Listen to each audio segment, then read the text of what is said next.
everybody, and welcome. We have a special guest who arrived to Bahrain today, Dave Fennoy. Hi. Hi, how's everybody? How are you today? I'm doing great. Having a great time in Bahrain. We definitely have a nice look here in Bahrain. We don't see this amazing look every day. Well, thank you. or were you talking about your look, which is also amazing? Oh, thank you. So tell me, what do you think about Bahrain? So far, so good. The weather is hotter than I'm used to and more humid than I'm used to. But the people are very, very friendly. The food has been good. I got a chance to go to a traditional Bahrainian restaurant today. I heard it was in Mohammed Noor. Yes. Yes. And so you sat on the ground. We took off our shoes. We sat on the floor. We ate with our fingers. Everything was delicious, and I felt like a native. Except I couldn't speak the language. That's really nice. I'm glad you're having fun. Did you go anywhere else in Bahrain? We did. The area that has been built, where there's the lake, I forget the name of it, but it's a brand new area with coffee shops and tea shops and smoking shops. Amwad. Yes, and a lake in the middle of it, and it was very beautiful. And we went to a lovely tea place, and we have little tea houses in the United States, but nothing like this. This was huge. It was posh, elegant, a variety of teas. I had some Iranian tea that was very strong because I needed it because I've been sleepy from the flight of You're probably jet lagged as well, right? Oh yeah, definitely jet lagged. We're 10 hours difference from home, so I can't imagine. My circadian rhythms are right now. I just hope you wake up tomorrow for the event. I will definitely wake up tomorrow. I'm sure that a lot of people, they traveled from all over the GCC just to meet you, and I'm one of your biggest fans actually, because I don't need to introduce him. He was the voice actor of my favorite character in The Walking Dead, which is Lee. And that's why I want to get into it fast, because I was so excited to come here and to just discuss this game with you. Tell me about it from the start. From the very beginning. We want to know everything. Okay, well, like any other job, I got an audition. Yes. And I looked at the audition and they said, well, we're looking for a character, Lee Everette. He is a professor. He's been a professor. He has been in the South. He had killed his wife. He'd found her cheating, and he's on his way to jail. Yeah. And the zombie apocalypse frees him. And he meets this little girl. And that is his chance at redemption. By taking care of her, he can rebuild who he is as a man. So he takes it as his responsibility to make sure that Clementine is safe. And what I liked about the character was a lot of games are very two-dimensional characters. Yes. Where what you're saying could be said to anybody. Your greeting lines, your attack lines, your taunting lines, your I'm coming back to life lines. But this was all real dialogue with real characters and story that could break your heart. Yes, definitely. I mean, the story to me was, it's funny how the graphics of the game, we're not going to say it's the best graphics, like look-wise. It's like cartoon. Yeah. But I never expected a game with that kind of graphics will get me so emotional. It's like I was playing the game and I was crying all the way through, especially in the ending. I don't want to ruin it for anybody, but it's you should have already played it. And if I don't know if you have the Walking Dead television show here. Yes, we do. It's different. It is different. As a matter, Rolling Stone said that the game was better than the TV show. Yes. Actually, I agree with that. I actually told my friends once I finished playing it, I was like, this is definitely more better. It got me emotional. It got me thinking. And the best thing, you choose your direction. Yeah. And the game changes with whatever you choose. And I want to point something out with that. Video games now are a real revolution It is. in entertainment. from caveman days when the cave guys came back and told their lies about the hunt, to the cave women to impress them and each other, to the, Homer, the Iliad, the Odyssey, to operas and TV shows and movies. As an audience, you sat down, you watched a performance, and you went, oh, that was wonderful, or oh, that was terrible. But you weren't involved. Now, in video games, you are part of the storytelling.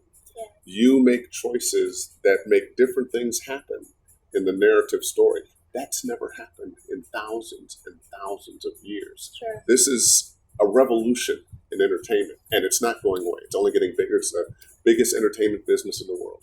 It's really amazing how, some people don't understand until they try. Until they try. You gotta try. Let's again go back to Lee. Okay. I'm now gonna move from that for a bit. What's your favorite part in the game? Well, Because you were in part 1, and then you came in part 2 for just like 5 minutes, and that was another crying moment for me. Please back up. I know. I was like, oh my God, please come back, but you didn't. My favorite part, and spoiler alert, my favorite part was Lee and Clem's goodbye. Oh. Which, if somebody had told me that was going to be my favorite part, it wouldn't have been. I'm an actor, and I can, make it seem like I'm happy or sad or crying. But when I went in to do that tearful goodbye, I actually had real tears. I actually began crying, and I just went with it because, wow, reality is better than faking it. So yeah. I just went with it, and I really felt it. And I think part of the reason was we had been working on this game for almost a year at that point. And Lee had a lot of lines, so whenever I went up to do an episode where I live in Los Angeles, and we were recording up in Northern California, I was there for 2 or 3 days and doing, 6 or 7 hours a day, recording over the course of several months. So that character had really he'd connected with me, and I'd connected with him, and I had connected with the character Clementine. And so that goodbye really touched the real me. Oh.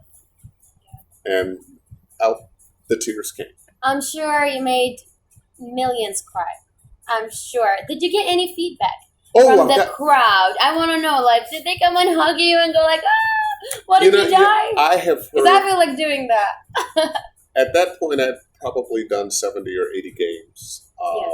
And I was a working actor, and, I had some fans, but nothing gave a boost to my career like playing Lee Everette in the Walking Dead game. The game itself won about 100 Game of the Year awards. Yeah, it's from Telltale. Yeah.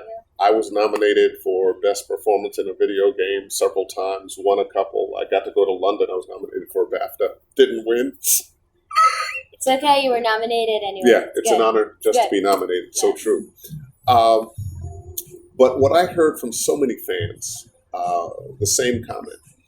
This is the first time I've ever been emotionally involved with the characters in a game before.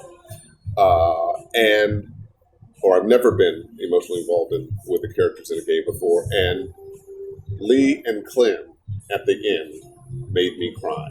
And we're not talking about women who might be expected to cry when they get emotional. We're talking about big old hard guys. Yeah, man, it made me cry. And in many ways, that's my proudest moment. Yeah. As a voice actor, to have people feel that way. It was a really good character. It was a really good storyline, but all of us are wondering, why didn't they bring you back for the second game? Was it all planned out, or you couldn't act in the second? That's why they did that. No, believe me, I would have made myself available. The world of Walking Dead, the world that Robert Kirkman, who created The Walking Dead, writes, is one of tragedy.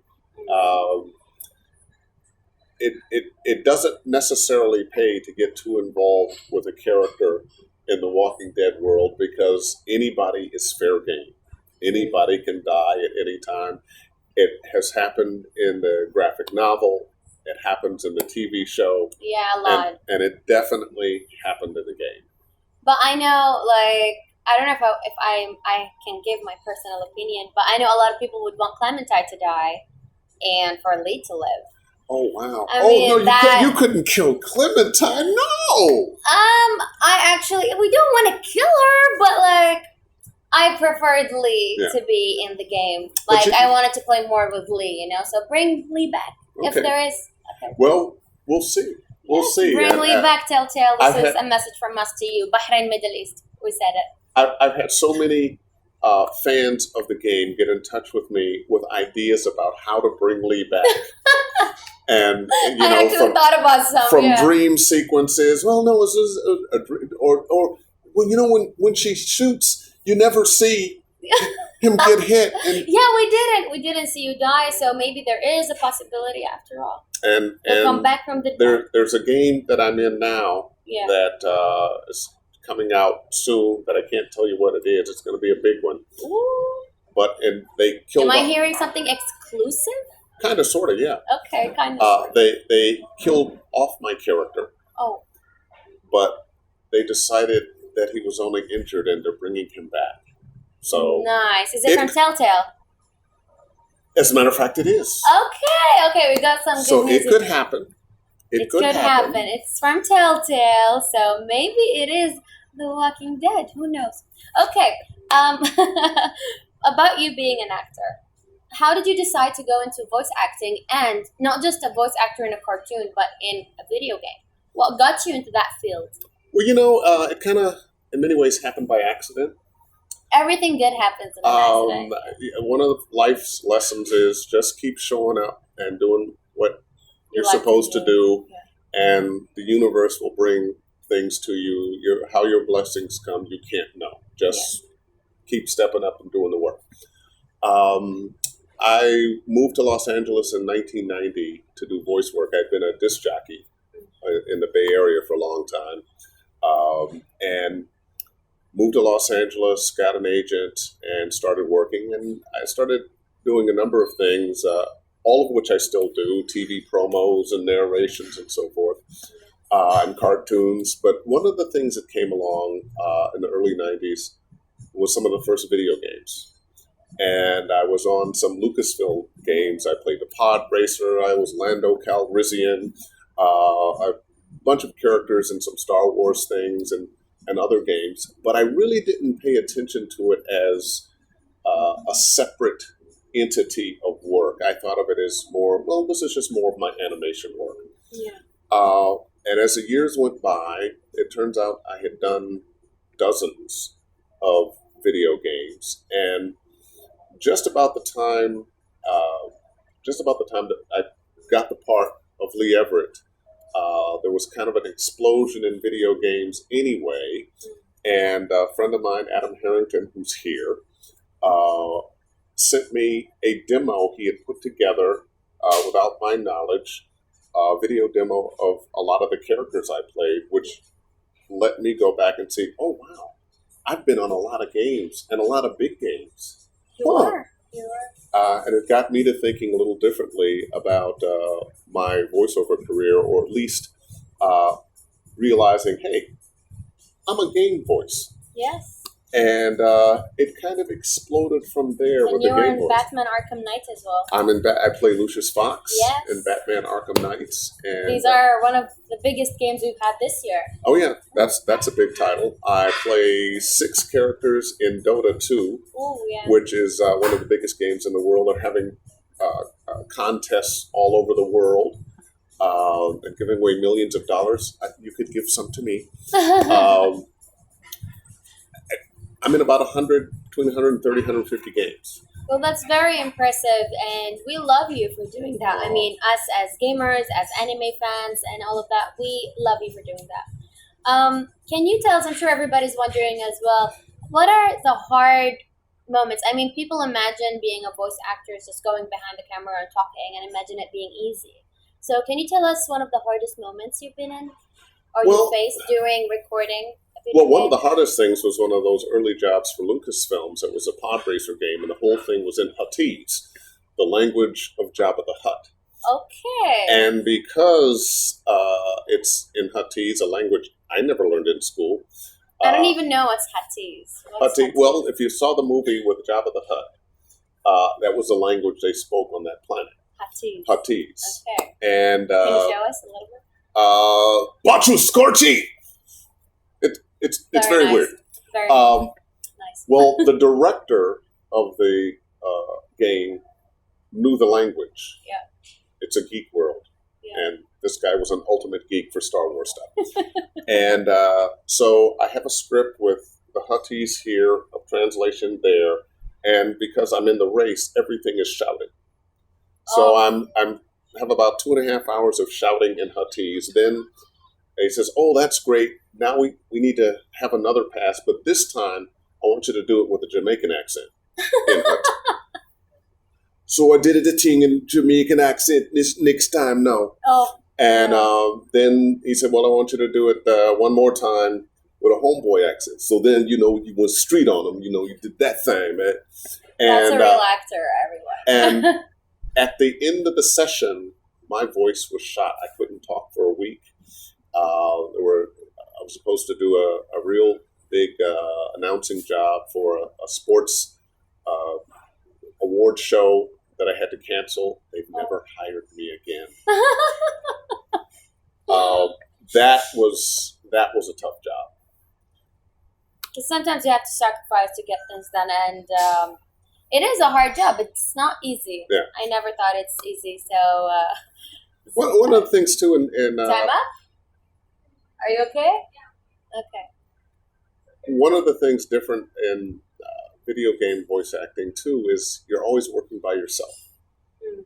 I've had a chance to work with other actors in a video game at the same time twice. Oh, really? Once was a Walla session for Worlds of Warcraft. Yeah. And all the actors that were in Worlds of Warcraft were in the same studio, and we were doing the crowd scenes, the shouting, the battles, no one had any particular lines. We were just, and that was kind of cool, but I realized that if a bomb had gone off in that studio, there would have been a whole lot of wannabe workers, wannabe voiceover actors who would have gotten a bunch of parts because there are about 30 great voice actors in there. And the only other time there were 3 of us in a kind of an experiment. So if you're having conversations with people, acting is listening. What's that other actor giving you? Well, in video games, there's never another actor there to give it to you. So you have to act it all on your own. You have to create it all on your own. And somebody has to tell, well, you can be in an argument, but you can have a loud argument. You can have a soft argument.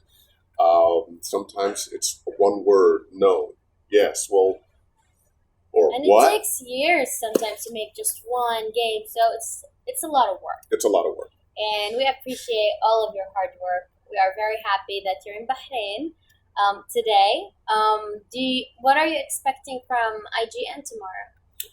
I'm expecting to meet the fans. I'm expecting to meet people who have perhaps grown up with my work or have just appreciated and want to say hello. And I definitely want to say hello to them because as an actor, you live for the applause.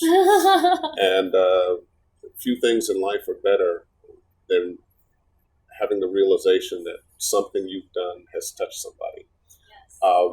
I have a sister who's a doctor, and I always joke that she does important work. I do something that's fun. But I had the experience of a mother writing to me. She has an autistic son, and she said the only thing that calms him down is Lee Everette's voice. And it gives me an opportunity every now and then. I just record a few lines to him. Can you give us a line here for everyone? Clementine, I know it's going to be hard, but you can do it. I believe in you. Be strong.